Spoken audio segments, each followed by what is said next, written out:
Hi LEGO fans, Boy Who Bricked here. Welcome back to another LEGO tutorial video. I spent an afternoon crafting and creating an awesome display for my LEGO Harry Potter advent calendar.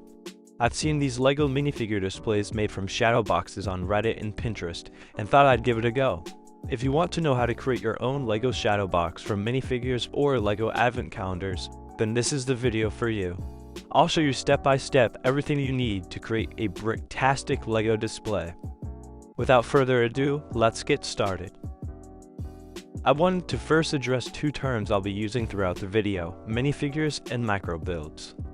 Minifigures are a LEGO figure that includes legs, a torso, arms, hands, a head, and a hairpiece. Micro builds are miniature displays included in LEGO advent calendars. Step 1. Prepare your LEGOs and materials. To make the perfect shadow box on your first attempt, you'll need to do a little planning. But don't worry, it's not rocket science or brain surgery. First, how many minifigures and/or micro builds are you going to use? You want to have a good estimate of this number because the number of LEGO figs you want to display determines the size of the shadow box you'll need to order. Next, what LEGO base will you use to hold your figures? In my example, I used 2x4 bricks to hold my minifigures and micro builds from the 2022 LEGO Harry Potter Advent Calendar, and it worked great. I've also seen people use 2x2 inverted slope pieces, which are smaller and take up less space. Whatever LEGO base you opt for, make sure your minifigures or micro builds have enough space so they can fit and attach properly. Moving on now, how much space do minifigures and micro builds take up? This question is dependent on the LEGO base you choose from the previous question. If you use 2x4 bricks, you'll need 2.25 inches of horizontal space and about 2.5 inches of vertical space. Whereas if you use 2x2 inverted slope pieces, you only need 1.5 inches of horizontal space and still 2.5 inches vertically. Keep in mind, 2x2 inverted slopes are great for minifigures but aren't big enough for micro builds.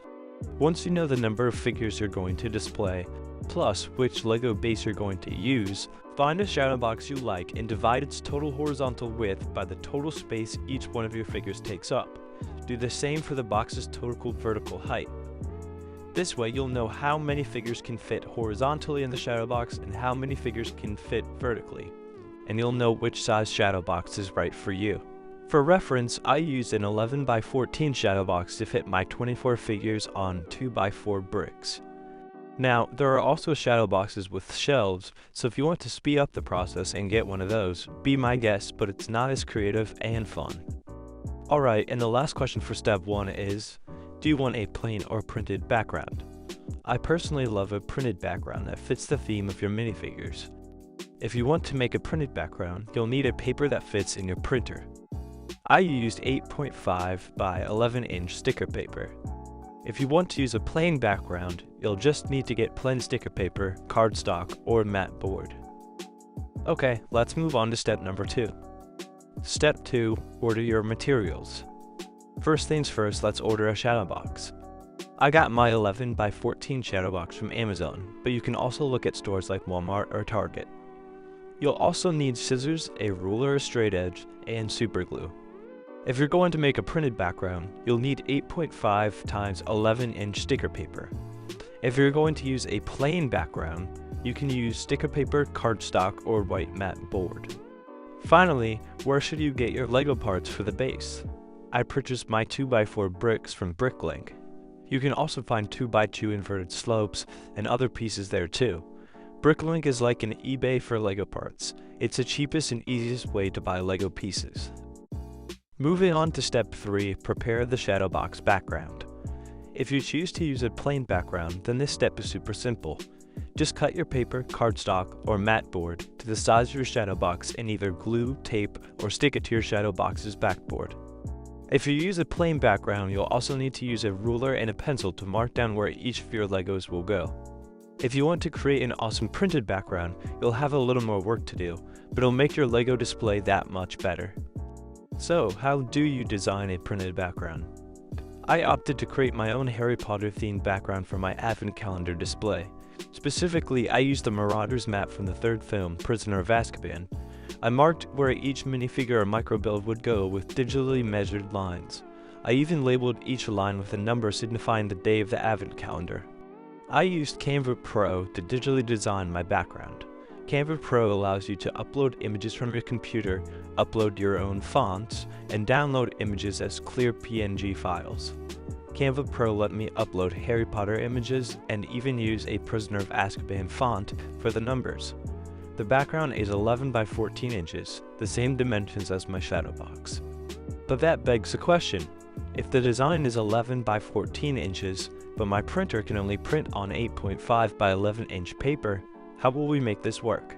We'll need to print on 2 separate pieces of paper to make this work. Luckily, the width of my design is the same height as the printer paper, so this wasn't that difficult. Okay, so here's how I use Google Docs to format everything. If you think you're going to have a design that is larger than the standard 8.5 by 11 inch paper, then follow along. First, click Insert, Image, Upload from Computer, and choose your shadow box background. Click Image, Image Options, and set the width to 21.6 centimeters and the height to 27.9 centimeters. Then, rotate the image 90 degrees. Next, digitally enlarge the image until it fits the page fully. Then click File, Page Setup, and set all margins to 0. Finally, click File, Print, More Settings, and change the paper size to letter. Then change the quality to 600 dpi and uncheck headers and footers. Now you're ready to print. After the first paper was printed, I went back to Google Docs and repositioned the image horizontally to print the remaining design. Once I had my 2 printed papers, I cut all the white trimmings off and placed them on the shadow box board. Now we're at step 4, glue the Lego bricks. Super glue is the best option to glue down the Lego minifigure bases because it's resilient and will last a long time. Be super careful though during this step and make sure you are gluing the Legos exactly where your printed or pencil drawn markings are at. Apply a thin line of super glue to the Lego bricks. You don't need too much because super glue is really strong. You also don't want glue to spill over the edges of the bricks when you press them down on your background. Step 5. Attach minifigures to the glued Lego bricks. Wait around 15 minutes for the super glue to dry before attaching your minifigures or micro builds to the Lego bricks. Make sure the Lego bricks are glued down and won't move or slide. Whether you're using 2x4 bricks or 2x2 inverted slopes, minifigs should be placed on the front of the brick.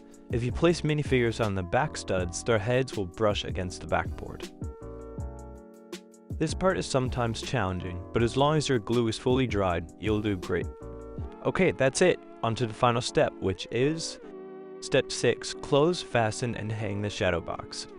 Before sealing the frame shut, I like to use Windex or generic glass cleaner on both sides of the glass to remove any fingerprints, smudges, or dust. After your glass is clean, it's time to assemble and close the shadow box. The box is closed just like a picture frame. Fasten each of the tiny clips underneath and in between the frame. Finally, hang your shadow box in a room, office, or somewhere for all to see your creative and wonderful creation. In conclusion, making a LEGO minifigure display frame is a fun and creative way to showcase your LEGO collection. The size of the LEGO base and the number of minifigures you plan on displaying will determine the size of the shadow box you need. You can use 2x4 bricks or 2x2 inverted slopes to attach your minifigures to the backboard of the shadow box, and choose either a plain or printed background. With the help of the materials and instructions outlined in this video, you can easily create a beautiful and personalized LEGO minifigure display frame. Thanks for watching, and I'll see you in the next one.